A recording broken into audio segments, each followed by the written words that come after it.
The point I was making is that a lot of these social sector welfare schemes have not left the treasury of the Rajasthan government in very good shape. Do you have a plan of action? Let me just tell you the numbers. When 5 years ago this government was formed, the actual debt on the people of Rajasthan was 1.5 lakh crores. Today, it's 3.2 lakh crores. So the fiscal health of the state economy is actually in tatters.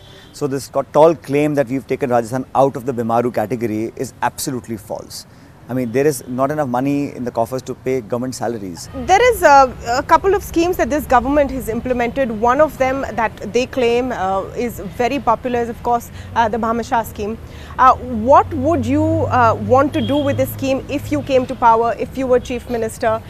Would you discontinue it? First of all, who will become Chief Minister is a question that will be answered once the election is won. I've not even asked you the question, but you've answered it so many times. You keep referring to me, as someone who might or might not be CM. It's a possibility. Well, everything is possible, but what the reality is that the Congress party will take a decision once we get a majority, and the party will decide. I'm aware. Having said that, but I can speak on behalf of the Congress party that no matter who heads the government, the Congress party will do certain things that I am telling to you today, on camera.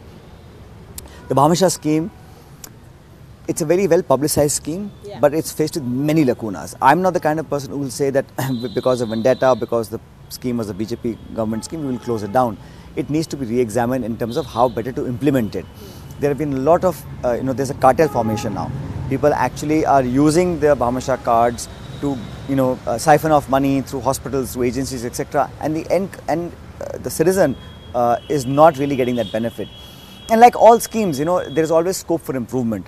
I don't think the concept is wrong, but the fact that you should have the Chief Minister's face on that card and you should have a party symbol on the card, that I think is very political.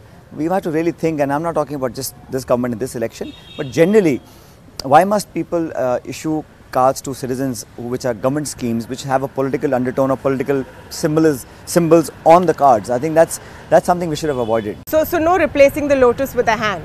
You're rethinking altogether. I'm talking about all parties, but what has been wrong that has been done, that needs to be corrected. So you're saying that you will continue the scheme, but a lot of the schemes that this government... There have been many allegations of corruption also in this scheme. So they have to be examined. I'm not going to take revenge by shutting down schemes of Vasundhara ji. That's not what the Congress party wants to do. But if there are shortcomings, if there are faults, if there are complaints, they have to be addressed.